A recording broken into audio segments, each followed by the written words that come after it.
19 ਸਾਲ ਦਾ ਸੀ, ਚੰਗਾ ਖਿਡਾਰੀ ਸੀ, ਪਰ ਨਸ਼ਾ ਜਿੱਤ ਗਿਆ। ਤਰਸੇਮ ਸਿਆ, ਇਸ ਅੱਗ ਦਾ ਸੇਕ ਤਾਂ ਘਰ ਘਰ ਪਹੁੰਚਿਆ, ਪਰ ਬਸ ਹੁਣ ਹੋਰ ਨਹੀਂ। ਪੰਜਾਬ ਸਰਕਾਰ ਨੇ ਨਸ਼ਿਆਂ ਦੇ ਵਿਰੁੱਧ ਇੱਕ ਸਖਤ ਮੁਹਿੰਮ ਚਲਾਈ ਹੈ ਤੇ ਅਸੀਂ ਸਾਰਿਆਂ ਨੇ ਇਹਨਾਂ ਦਾ ਸਾਥ ਦੇਣਾ ਕਿ ਅੱਜ ਤੋਂ ਬਾਅਦ ਨਾ ਇਸ ਪਿੰਡ ਵਿੱਚ ਨਸ਼ਾ ਵਿਕੂਗਾ ਤੇ ਨਾ ਹੀ ਕਿਸੇ ਨਸ਼ਾ ਵੇਚਣ ਵਾਲੇ ਨੂੰ ਇੱਥੇ ਵੜਨ ਦਿੱਤਾ ਜਾਊ। ਜਿਹੜੇ ਨਸ਼ੇ ਵਿੱਚ ਫਸੇ ਹੋਏ ਨੇ ਉਹਨਾਂ ਨੂੰ ਨਸ਼ਾ ਮੁਕਤੀ ਕੇਂਦਰ ਵਿੱਚ ਭਰਤੀ ਕਰਾਵਾਂਗੇ। ਕੋਈ ਵੀ ਨਸ਼ਾ ਤਸਕਰ ਦੀ ਜ਼ਮਾਨਤ ਨਹੀਂ ਕਰਾਏਗਾ। ਵਾਅਦਾ ਕਰੋ, ਅਸੀਂ ਆਪਣੇ ਪਿੰਡ ਨੂੰ, ਆਪਣੇ ਪੰਜਾਬ ਨੂੰ नशा मुक्त करके रहेंगे।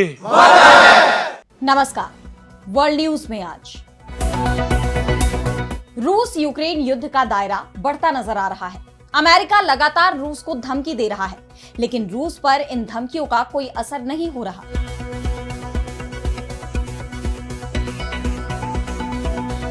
ऐसे में रूस की बढ़ती आक्रामकता को लेकर अमेरिकी राष्ट्रपति डोनाल्ड ट्रंप की झुंझलाहट सामने आ गई।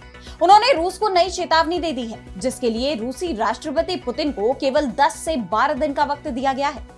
ट्रंप की धमकी पर रूस की तरफ से भी चेतावनी दे दी गई कि अब ये जंग अमेरिका बनाम रूस की भी हो सकती है। तो क्या यूक्रेन के बाद अब अमेरिका से छिड़ेगी रूस की जंग? इस पर हम करेंगे विस्तार से चर्चा, लेकिन आइए जरा हम उन खबरों को भी देख लें जिन पर आगे होगी बात। ईरान में खामेनेई की जान लेने की या तख्ता पलट की तैयारी, अमेरिका और इजराइल ने बनाया प्लान। उधर रूस ने ईरान को दिया S-400। चीन की धमकी के आगे अमेरिकी राष्ट्रपति ट्रंप ने टेके घुटने। ताइवान के राष्ट्रपति लाई चिंगते को दिया धोखा, 4 देशों की यात्राएं टली। America European union trade deal से फ्रांस नाराज, कहा सिर्फ ताकत की भाषा समझते हैं ट्रंप। फ्रेंच पीएम बोले ये डील यूरोप के लिए काला दिन।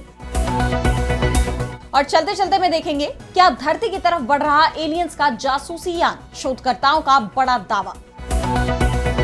इन सभी खबरों पर हम विस्तार से करेंगे बात, लेकिन पहले एक नजर हेडलाइंस पर।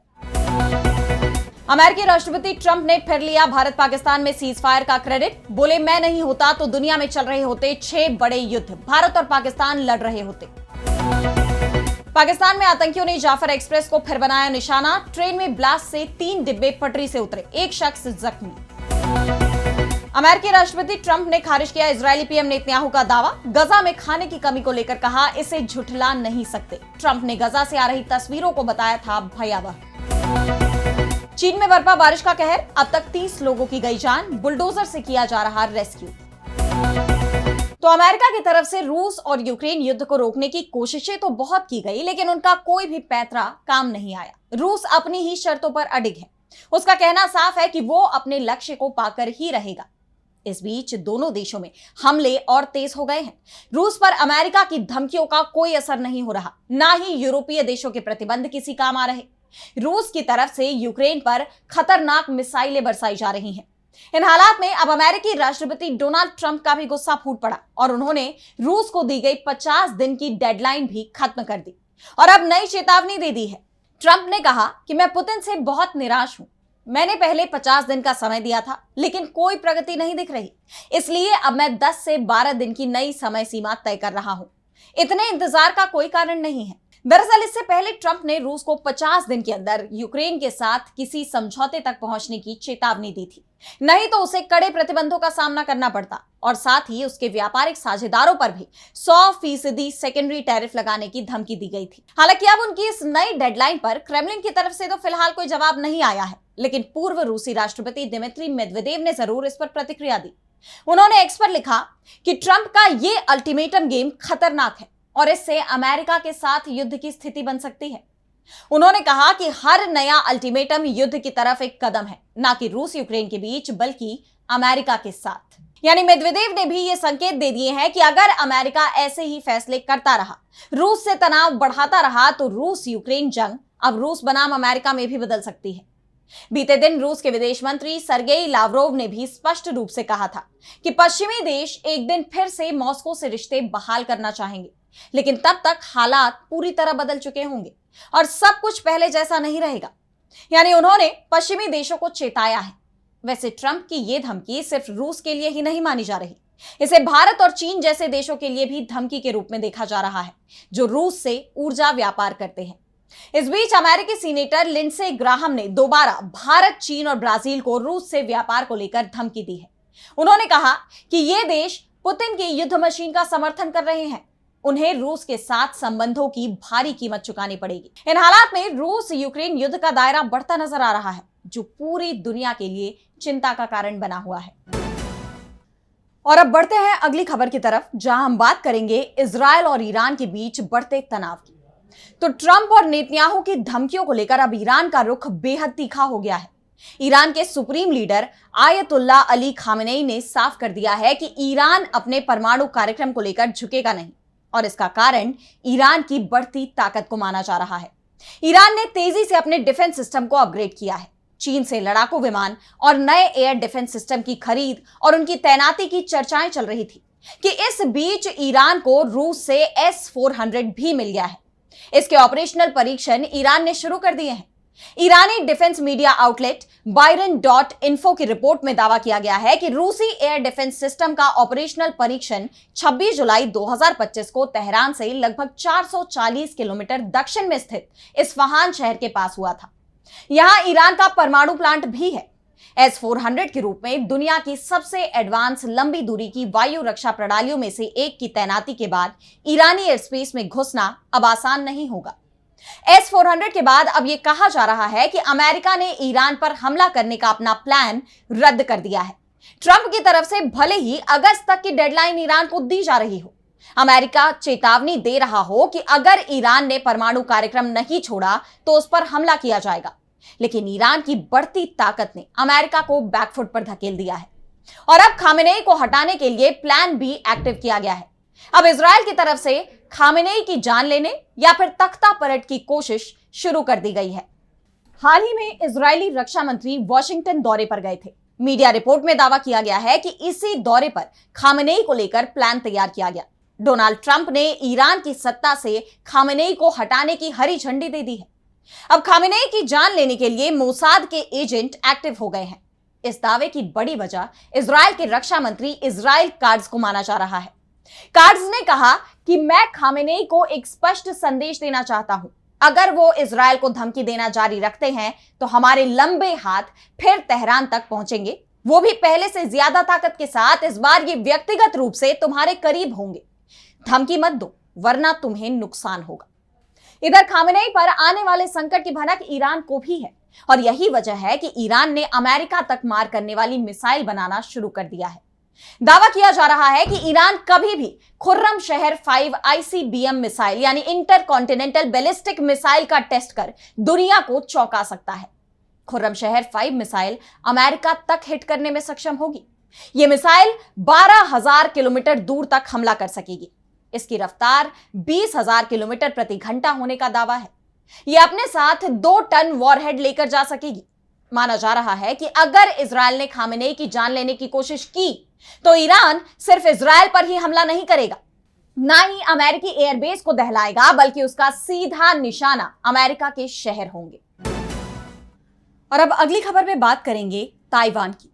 तो चीन और ताइवान के बीच का संघर्ष किसी से छिपा नहीं है।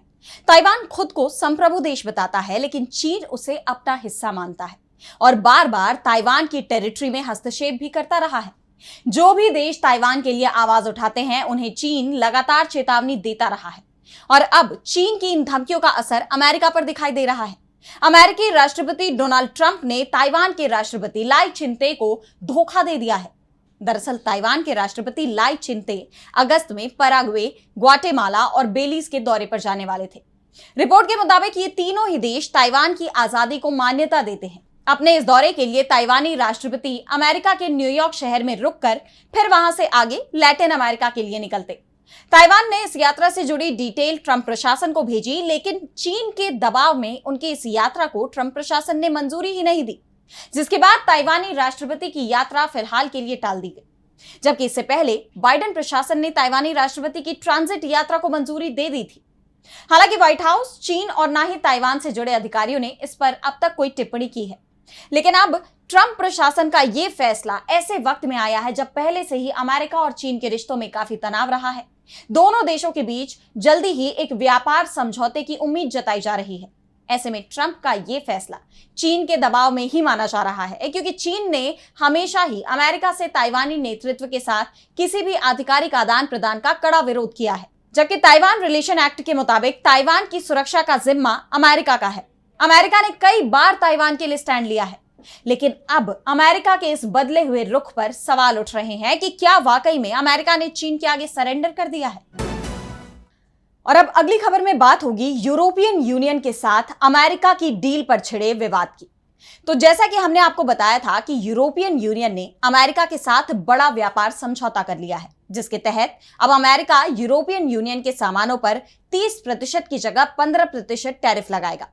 लेकिन यह टैरिफ मौजूदा 4.8% से 3 गुना ज्यादा है। इस डील को अमेरिकी राष्ट्रपति डोनाल्ड ट्रंप ने तो बेहतरीन बताया।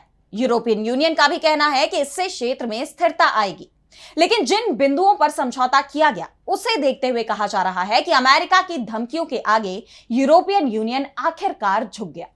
और अब यही बात फ्रांस भी कह रहा है।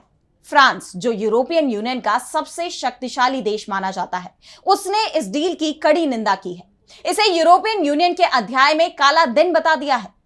फ्रांस के प्रधानमंत्री फ्रांसवा बेरो ने कहा कि यूरोपियन यूनियन ने राष्ट्रपति ट्रंप के बढ़ते टैरिफ दबाव के आगे घुटने टेक दिए। यह दुखद है जब स्वतंत्र देशों का गठबंधन, जो अपने साझा मूल्यों और हितों की रक्षा के लिए बना था, वो दबाव में झुक जाता है। वहीं फ्रांस के यूरोपीय मामलों के मंत्री बेंजामिन हदद ने भी इस पर चिंता जाहिर करते हुए कहा कि ये हालात ठीक नहीं है और यूरोपियन यूनियन को जवाबी कार्रवाई करनी चाहिए। इसके अलावा फ्रांस के व्यापार मंत्री लॉरेंट सेंट मार्टिन ने भी कहा कि ट्रंप सिर्फ ताकत की ही भाषा समझते हैं, हमें पहले ही जवाबी कदम उठाने चाहिए थे तो शायद ये डील बेहतर होती। हालांकि अब तक इस मामले पर फ्रांसीसी राष्ट्रपति इमैनुअल मैक्रो का बयान सामने नहीं आया है। वहीं इटली, जर्मनी ने ट्रेड डील का स्वागत किया है। उम्मीद जताई है कि इससे यूरोपियन यूनियन और अमेरिका के बीच का तनाव दूर हो सकेगा।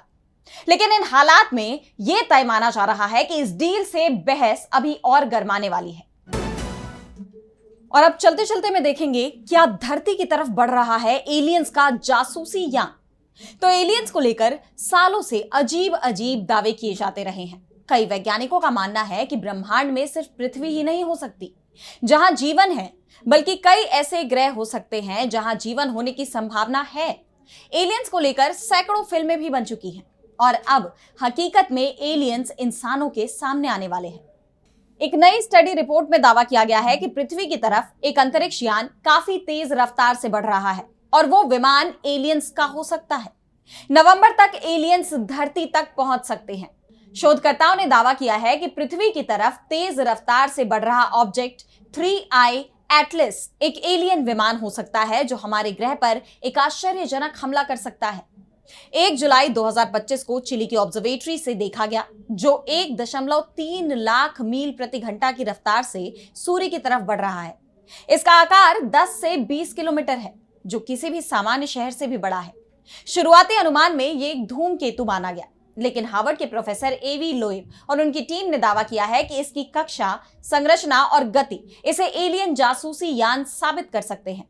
एवी लोएब ने एलियंस के ऊपर एक किताब भी लिखी है और वो हमेशा से ही दावा करते रहे हैं कि पृथ्वी पर एलियंस का हमला होना निश्चित है।